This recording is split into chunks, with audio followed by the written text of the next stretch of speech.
Hello guys दोस्तों, welcome back to another video. आज की वीडियो में आप सबको वेलकम करते हैं। जैसे कि आप जानते हैं, मेरा नाम है अरसलान और आप देख रहे हैं बॉर्डर रिएक्शन चैनल।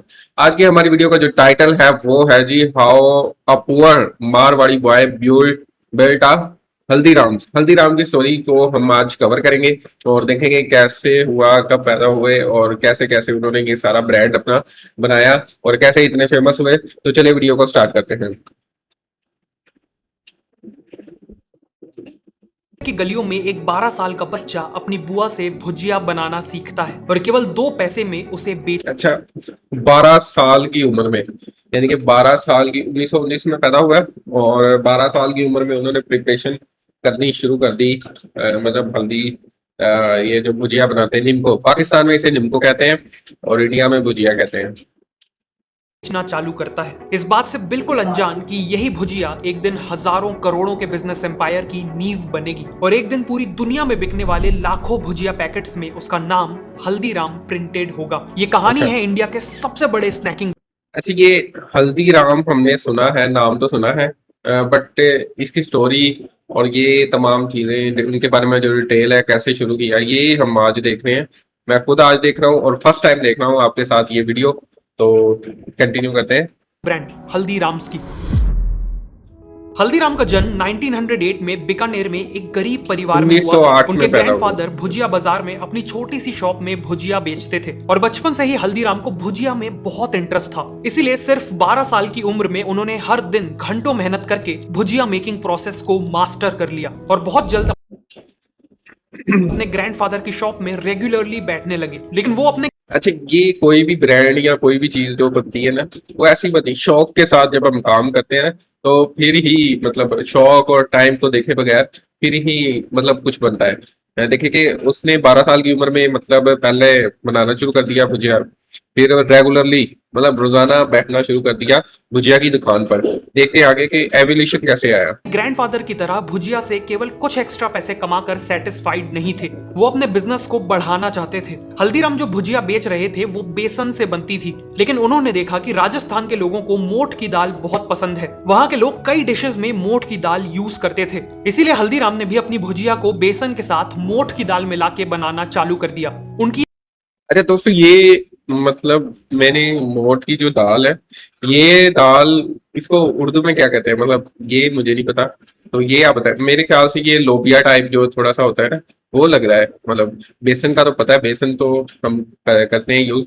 मतलब ये जो नजर आ रहा था, ये लोबिया टाइप था। तो आप बताएं कमेंट सेक्शन में कि ये मोठ की दाल कौन सी है।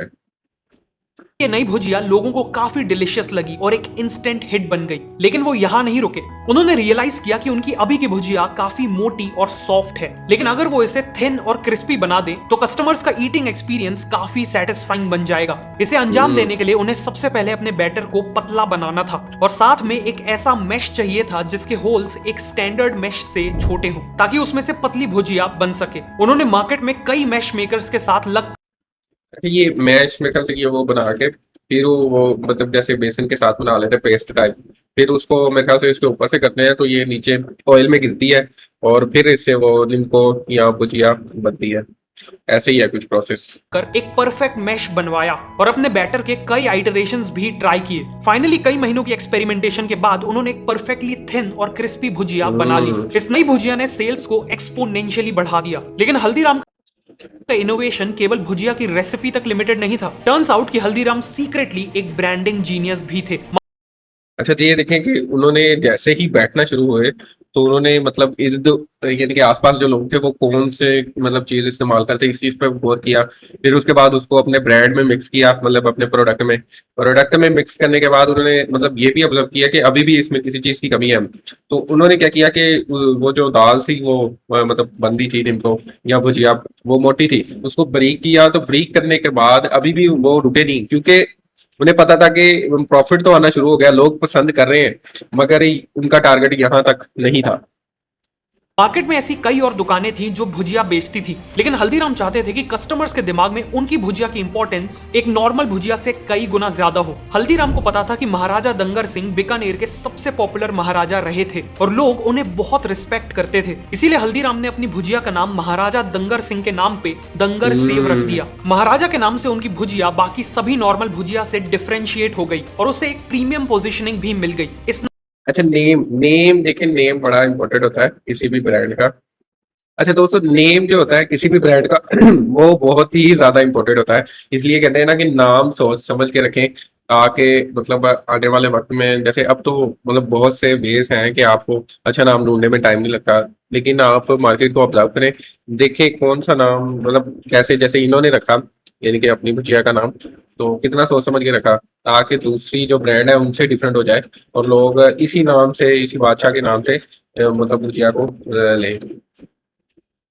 नई ब्रांडिंग के साथ उन्होंने प्राइजेस भी बढ़ा दिए और कस्टमर्स ने उस प्राइस को खुशी खुशी एक्सेप्ट भी कर लिया। अगले कुछ सालों में हल्दीराम ने अपने दो भाइयों के साथ मिलकर बिजनेस को अच्छा खासा एस्टैब्लिश कर लिया था और अब 36 साल की एज में उनकी एक वाइफ और 3 बेटे भी थे। बेहद अच्छा, ये देखें कि उन्होंने 12 साल की उम्र में शुरू किया और 36 साल तक, मतलब 24 साल तक वो मुसलसल इस चीज पे करते रहे। ग्रोथ भी मिली उन्हें और चला भी उनका ब्रांड और मुसलसल बढ़ता गया। तो अभी शादी, 3 बच्चे, ये सारा सिस्टम उसके दरमियान में हुआ।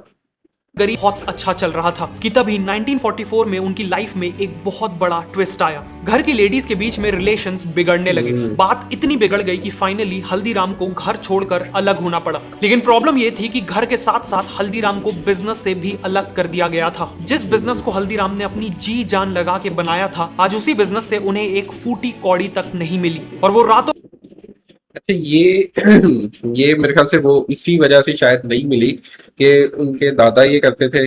दादा के बाद जैसे उन्होंने सोचा कि ये विरासती काम है, तो इसी वजह से उन्होंने मतलब उसे उन्हें कुछ नहीं दिया, कि मतलब जैसे पैसे वगैरह या हिस्सा कुछ, वो वाली चीज नहीं दी कि उनके दादा का काम था। दादा से अबू में भाइयों में जितने थे उन लोगों में तकसीम हो गया। शायद ये वजह हो सकती है।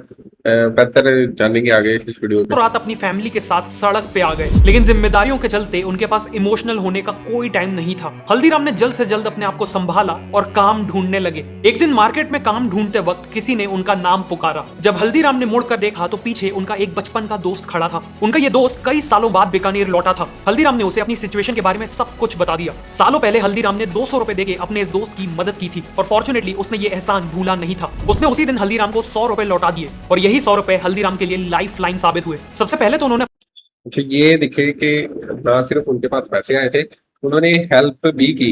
हेल्प की और मतलब कब की, ये नहीं उन्होंने बताया कि कब उन्होंने हेल्प की थी अपने दोस्त की, पर ये है कि जब भी की, वो दोस्त जैसे उसको वापस मिला, उसने बेहतर जाना, दोस्त ने बेहतर जाना कि ये अब टाइम है कि मेरा हेल्प करने का।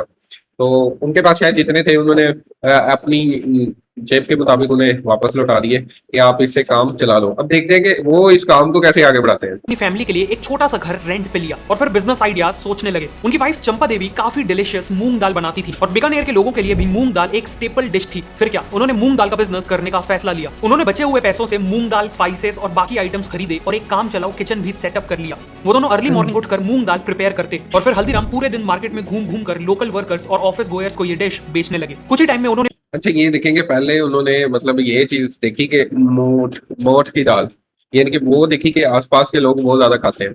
अभी जब उन्होंने देखा कि मूंग की दाल, ये भी मेरे ख्याल से उन्होंने मार्केट में ऑब्जर्व किया होगा कि यहाँ के लोग मूंग की दाल खाते हैं, इसी वजह से उन्होंने मूंग की दाल की चॉइस की कि मार्केट देखे, जगह बदली। और उसके बाद उन्होंने ये भी देखा कि मार्केट में लोग क्या चीज ज्यादा यूज करें, इस वजह से उन्होंने ऐसा किया। मूंग दाल के साथ अपने ओरिजिनल पैशन यानी भुजिया को भी बेचना शुरू कर दिया। हार्ड वर्क, टेस्ट और क्वालिटी के चलते उनका एक लॉयल कस्टमर बेस बन गया और कुछ ही टाइम में उन्होंने एक छोटी सी शॉप को रेंट पे लेने के पैसे जमा कर लिए। शॉप खोलने के कुछ ही समय में मार्केट में बात फैल गई कि हल्दीराम और उनकी दंगर सेव अब वापस आ चुके हैं। उनकी दुकान में लोगों की लाइन लगने लगी और देखते ही देखते हल्दीराम फिर से लोकल भुजिया किंग बन गए। अगले कुछ सालों में हल्दीराम ने केवल अच्छा, जो यही बात है कि अगर आपके पास कुछ है या आपके अंदर कुछ है ना, तो वो फिर आप जितना भी गिर जाए, मतलब एक टाइम आता है कि बंदा ना, यानी कि आपके अंदर करंट होना चाहिए, फिर आप स्टेबल हो ही जाते हैं। हालांकि फैमिली में जो भी था वो मतलब खत्म हो गया एक बार। वो मतलब जमीन पर यानी कि अच्छा खासा बिजनेस छोड़ के जमीन पे आ गए। फिर उन्होंने हार नहीं मानी, उन्होंने वही थोड़े से पैसे के साथ दोबारा बिजनेस स्टार्ट किया और वक्त आया कि वो दोबारा से स्टेबल हो गए। इसी दुकान को ग्रो करने में पूरा फोकस किया। लेकिन फिर 1950s में कुछ ऐसा हुआ जो उनके लिए एक बहुत बड़ा टर्निंग पॉइंट साबित हुआ। हल्दीराम अपने एक दोस्त की बेटी की शादी में कोलकाता गए थे। वहां उन्होंने सभी मेहमानों के लिए भुजिया बनाई थी और जब उन्होंने भुजिया खाने के बाद मेहमानों का रिएक्शन देखा तो वो काफी सरप्राइज थे। उन लोगों को भुजिया इतनी पसंद आ रही थी कि वो तारीफ तो कर ही रहे थे, साथ में हल्दीराम को बल्क ऑर्डर्स भी दे रहे थे। हल्दीराम को समझ आ गया था कि कोलकाता में अपने बिजनेस को एक्सपैंड करना एक बहुत बड़ी अपॉर्चुनिटी है, स्पेशली इसलिए क्योंकि वहां ऐसा कोई बड़ा कंपटीशन था ही नहीं जो भुजिया बेचता हो। 1955 में हल्दीराम ने अपने छोटे बेटे रामेश्वर लाल और अपने सबसे बड़े पोते शिव किशन को कोलकाता में बिजनेस सेटअप करने को भेजा। यहाँ भी उनकी शुरुआत एक छोटे से घर और अच्छा, ये बेटे और पोते तक बात पहुंच गई, मतलब कि अब उनकी उम्र काफी हो गई, मतलब अगर ये सिस्टम है तो ये इनकी उम्र काफी हो गई। और देखिए, उनकी उम्र बेशक बढ़ती है, उम्र के साथ साथ उनके अंदर जो चीज थी कि काम करना, ब्रांड बनाना, ये वो ये सारी चीजें उन्होंने एक बार की, फिर दूसरी बार की, और फिर ये देखे कि सही मौके पे सही चौका मारा उन्होंने तब, जब यानी कि उनके दोस्त की शादी और उसने वहां पे अपनी मतलब सारी डिशेस के साथ गुजिया की डिशेस भी रखी कि लोगों का रिएक्शन देखे, लोगों का रिएक्शन अच्छा, और उसके बाद देखें कि उन्हें पता लग गया कि अब इस चीज को आगे लेके जाया जा सकता है। केवल 8 स्क्वायर फीट की दुकान से हुई। शुरुआत तो स्लो थी, लेकिन इवेंचुअली कोलकाता में भी उनका बिजनेस वर्ड ऑफ माउथ के कारण ग्रो करने लगा और देखते ही देखते वो दिन की 150 से 200 किलो भुजिया बेचने लगे। ऑल्सो बंगालीज को अट्रैक्ट करने के लिए 150 इन्होंने से वहां के टेस्ट 200 के हिसाब किलो से बंगाली मिक्सचर नाम की नमकीन लॉन्च की जो काफी सक्सेसफुल हो गई। अच्छा दोस्तों, देखेंगे 150 से 200 किलोग्राम, ये हम छोटी सी जो पूरी क्या पैकेट लेते हैं, उसमें 100 ग्राम, किसी में 50 ग्राम, किसी में 10 ग्राम ऐसे होता है, मतलब पैकेट, छोटे पैकेट्स में। तो देखें कि 200 150 से 200 किलो, 1 किलो में 1000, मतलब एक पैकेट में अगर 100 ग्राम का भी एक पैकेट लगाए तो 10 पैकेट है 1 किलो में। तो देखिए कितने पैकेट, कितना प्रोडक्शन बड़ी उन्होंने कर ली अपनी, उनका सेटअप कितना बड़ा हो गया। अगले 12 सालों में उनकी शॉप 8 स्क्वायर फीट से बढ़कर 25 स्क्वायर फीट की हो गई और बिजनेस भी हर साल डबल हो रहा था। एक बड़ा शहर होने के कारण कोलकाता ब्रांच का बिजनेस अब बीकानेर ब्रांच से भी बड़ा हो चुका था। 1968 तक हल्दीराम के तीनों बेटे सेटल्ड थे। उनके बड़े बेटे मूलचंद बीकानेर का बिजनेस संभालते थे। सतीदास ने फैमिली से अलग होकर इंडिपेंडेंट शॉप्स खोल ली थी और रामेश्वर लाल कोलकाता बिजनेस चला रहे थे। इसे देखते हुए हल्दीराम ने बिजनेस से सेमी रिटायरमेंट ले ली और वो केवल कभी कभी बिजनेस को सुपरवाइज करने के लिए विजिट्स करते थे। अच्छा, ये देखिए माइंड उनका कि उन्होंने अपने तक नहीं रखा, उनके जो बेटे थे उन्होंने हर बेटे को मुख्तलिफ एरिया में मतलब भेजा, वहाँ शॉप्स या मार्केट की, मतलब वहाँ दुकानें बनाई और हर किसी की सही चली, मतलब सही चलने लगी दुकान। तो फिर उन्होंने रिटायर, मतलब सोचा कि अब मुझे रिटायर हो जाना चाहिए। तो ये एक अच्छे, मतलब वो जैसे कह सकते हैं कि हमें, मतलब एक अच्छे ब्रांडर थे, यानी कि जिन्होंने एक अच्छा खासा ब्रांड बना दिया। बिजनेस ऑलरेडी अच्छा खासा चल रहा था, लेकिन इसके बाद जो हुआ वो हल्दीराम्स की बिजनेस जर्नी में एक सुनहरा चैप्टर साबित होने वाला था। हल्दीराम के सबसे बड़े पोते शिव किशन, जो अभी तक कोलकाता बिजनेस में अपने चाचा के साथ काम कर रहे थे, वो 1968 में नागपुर में हल्दीराम की ब्रांच खोलने का फैसला लेते हैं। नागपुर आके शिव किशन ने देखा कि वहां के लोग बालूशाह, गुजराती पेड़ा, मैसूर पाक और लड्डू जैसे स्वीट्स को बहुत पसंद करते थे। मतलब वहां के लोगों को स्वीट्स तो बहुत पसंद थे, लेकिन अभी तक इन्हें इंडिया के अच्छा, ये जिस इलाके का नाम लिया गया है नागपुर, नागपुर, अगर हमारे व्यूवर में से कोई देख रहा है और इन किशन ने देखा चीजों कि में वहां से, के लोग बालूशाह, गुजराती ये पेड़ा, देखें, मैसूर पाक और लड्डू ये तमाम चीजें अगर उनको इसमें से कुछ पसंद है तो वो कमेंट सेक्शन में एक चीज लिख के बताएं कि मुझे ये पसंद है। जैसे और स्वीट्स को अगर हमारे ऑडियंस में से किसी ने हल्दीराम की वो कोई भी मतलब भुजिया खाई हुई है तो वो भी बताए कि हाँ मैंने खाई है। बहुत पसंद करते थे। मतलब वहां के लोगों को स्वीट्स तो बहुत पसंद थे, लेकिन अभी तक इन्हें इंडिया के बाकी हिस्सों के स्वीट्स का ज्यादा एक्सपोजर नहीं मिला था। इस अपॉर्चुनिटी को देखते हुए शिव किशन ने नागपुर में भुजिया के साथ साथ अपनी फेवरेट काजू कतली भी बेचना चालू किया। स्टार्टिंग में कस्टमर उसे खरीदने में हेजिटेंट थे, इसलिए शिव किशन अपने कस्टमर्स को फ्री सैंपल्स ऑफर करने लगे। एक बार टेस्ट करते ही लोग काजू कतली के दीवाने होने लगे और डिमांड। अच्छा, ये सैंपल वाला सिस्टम देखें कि एक तो ये देखें कि ये उनके पोते हैं हल्दीराम के, और जब उनके दादा में ये चीज थी कि कुछ बड़ा करने की, तो ब्लड सर्कुलेशन देखें कि आते आते उनके पोते में वो चीज आई कि निम्को तो चल रही है हमारी, तो अभी देखें कि वो उन्होंने मीठे में कुछ बनाया, और लोग जब उन्हें पता लगा कि निम्को तो चल रही है, मीठा क्यों नहीं चख रहे, तो फिर उन्होंने क्या कहा कि सैंपल आप एक दफा खा के देखें। तो जब लोग सैंपल खाते थे फिर देखते हैं। स्काई रॉकेट कर गई। इस सक्सेस को देखते हुए शिव किशन ने मलाई लड्डू, रसगुल्ला और रस मलाई जैसे स्वीट्स भी ऑफर करना चालू कर। देखिए एक छोटी सी एफर्ट, मतलब उन्होंने सिर्फ सोचा कि ऐसे ऐसे कर लेना चाहिए कि मतलब निम्को तो है ही है, जो मतलब भुजिया है ही है, तो उन्होंने मतलब भुजिया में अपना तड़का डाला, थोड़ा मीठे में लेके आए उसको। तो जब लेके आए मीठे में चीज, तो देखे कि उन्होंने ना सिर्फ मलाई लड्डू, रसगुल्ला रसमलाई सारा कुछ। अच्छा ये पाकिस्तान में भी है, मजे की बात बताऊं, ये पाकिस्तान में भी है और इधर भी लोग बड़े शौक से खाते हैं ये चीजें। दिए और जाने अनजाने और ये जो भुजिया भुजिया है ना, ये नॉर्मली हमारे इधर तब यूज होती है, एक तो नॉर्मल स्नैक के तौर पर भी यूज होती है, तो लोग खुद भी खाते हैं। मगर ये है कि लोग जैसे मेहमान आते हैं तो चाय या कोल्ड ड्रिंक के साथ बिस्किट के साथ ये भुजिया यानी निम्को लाजमन देते हैं। मतलब लाजमन क्या मोस्टली देते हैं कि अगर बिस्किट के साथ कुछ लेना हो तो निम्को ले लेते हैं।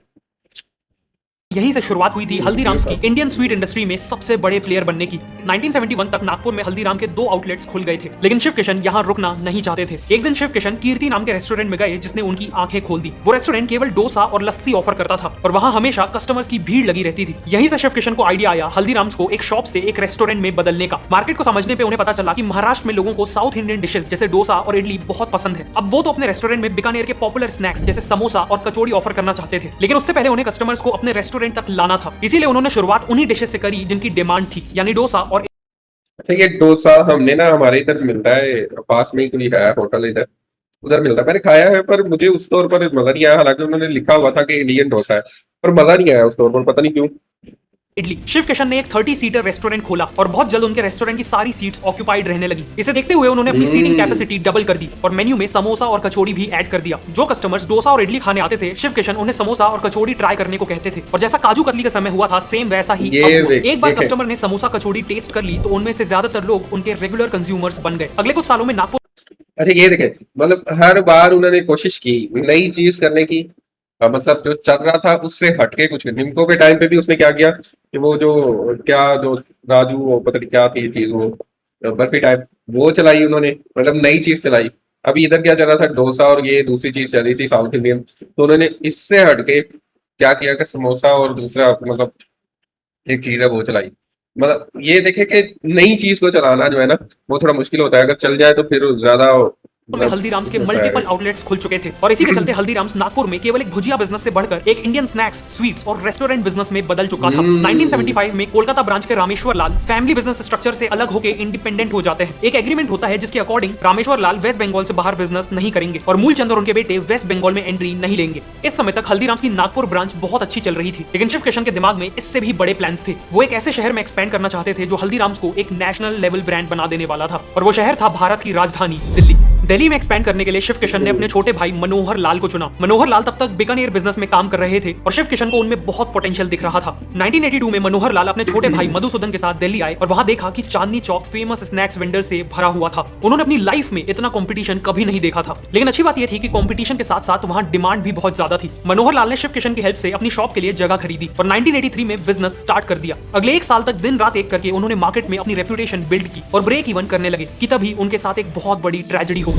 1984 के भयानक एंटी सिख राइट्स ने दिल्ली को झुलसा दिया था और इसी दौरान मनोहर लाल की वर्कशॉप और घर भी जल गया। अगले 2 महीने तक हल्दीराम्स का दिल्ली का बिजनेस जीरो पे आ चुका था, लेकिन मनोहर अच्छा ये तो काफी सैड हुआ मतलब उनके साथ कि अभी उन्होंने शुरू ही किया था और ऐसे उनके साथ हो गया, इनकी शॉप भी जला दी गई और उनका घर भी। लाल ने हार नहीं मानी। उन्होंने नागपुर और बीकानेर से फाइनेंशियल हेल्प ली और दिल्ली में एक नई 300 स्क्वायर फीट की वर्कशॉप एक्वायर की और बिजनेस को रीस्टार्ट किया। उन्होंने जो रेपुटेशन बिल्ड की थी वो बहुत काम आई और बिजनेस वापस पिकअप करने लगा। अगले कुछ सालों में उन्होंने न केवल अपनी करंट वर्कशॉप को एक्सपेंड किया बल्कि एक 2000 स्क्वायर फीट की नई फैक्ट्री भी स्टैब्लिश की और नए आउटलेट्स भी खोले। 2000। बिजनेस लगातार ग्रो हो रहा था, लेकिन इन सबके बाद भी हल्दीराम्स एक मीडियम साइज्ड लोकल बिजनेस ही था। पर शिव किशन और मनोहर लाल चाहते थे कि हल्दीराम्स एक वर्ल्ड क्लास कंज्यूमर ब्रांड बने। इंडिया ये देखिए सोच सोच सारी चीजें डिपेंड करती हैं सोच पे।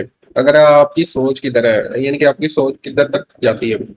कुछ लोग अपने कंफर्ट जोन में मतलब रह के ना काफी चीजें करना चाहते हैं, तो उनके लिए उधर तक ठीक होता है। मतलब वो कहते हैं नहीं बस रोजी रोटी चाह रही है कि वो ये ऐसी बातें कर देते हैं। पर कुछ लोग जो बड़ा करना चाहते हैं वो कहते हैं नहीं यार इतने से ऐसे नहीं होगा, इतने से मेरा निजाम नहीं चलेगा, मुझे कुछ बड़ा करना है। तो देखिए उन्होंने तो किया हल्दीराम ने, उन्होंने अपने दौर में एफर्ट की और उनके बेटों ने आगे एफर्ट की, मतलब इलाकों में चलाया। जो उनके पोते थे ना उन्होंने ज्यादा एफर्ट की है कि उन्होंने नई चीजें लेके आए, मतलब जो उनकी अगली नस्ल आई उन्होंने नई एफर्ट की और नई चीजें इंट्रोड्यूस की और बड़े पैमाने पे लेके जा रहे थे उन्होंने, यानी कि काफी आगे ले गए वो। हर घर के लोग उनके प्रोडक्ट्स कंज्यूम करें। उन्होंने देखा कि लिबरलाइजेशन के बाद पेप्सी को, केलॉग्स और नेस्ले जैसी ब्रांड्स ने इंडिया में कन्वीनियंस फूड्स बेचना चालू कर दिए हैं, बेसिकली पैकेज्ड और रेडी टू ईट फूड। लेकिन हल्दीराम ने यहाँ एक बहुत बड़ा गैप स्पॉट किया। ये सभी फॉरेन ब्रांड्स इंडियंस को वेस्टर्न कल्चर का पैकेज फूड मार्केट करने में हजारों करोड़ों लगा रहे थे, लेकिन उस समय कोई भी ब्रांड इंडियन स्नैक्स को लॉन्ग शेल्फ लाइफ वाली पैकेजिंग में नहीं बेच रहा था। इसी अपॉर्चुनिटी को देखते हुए हल्दीराम्स ने सबसे पहले अपनी बीकानेरी भुजिया और आलू भुजिया जैसे प्रोडक्ट्स को नाइट्रोजन पैकेजिंग में बेचना चालू किया, जिससे इनकी शेल्फ लाइफ कुछ दिनों से बढ़कर कुछ महीनों तक पहुंच गई। इस नई पैकेजिंग के कारण हल्दीराम्स का बिजनेस अब नागपुर या दिल्ली तक लिमिटेड नहीं था। अब लोग इंडिया के छोटे से छोटे शहर में हल्दीराम्स की भुजिया खरीद सकते थे। लॉन्च के बाद कमाल कस्टमर्स ने किया प्रोडक्ट्स को उन्होंने है। बहुत अच्छा रिस्पांस दिया और इसीलिए हल्दीराम्स ने अपने पैकेज फूड सेगमेंट में रसगुल्ला, सोन पापड़ी, पिकल्स, कचौड़ी और इवन भेल पूड़ी में डाइवर्सिफाई किया। देखते ही देखते हल्दीराम्स ने 400 से ज्यादा पैकेज फूड आइटम्स बेचना चालू कर दिए। 400 अलग अलग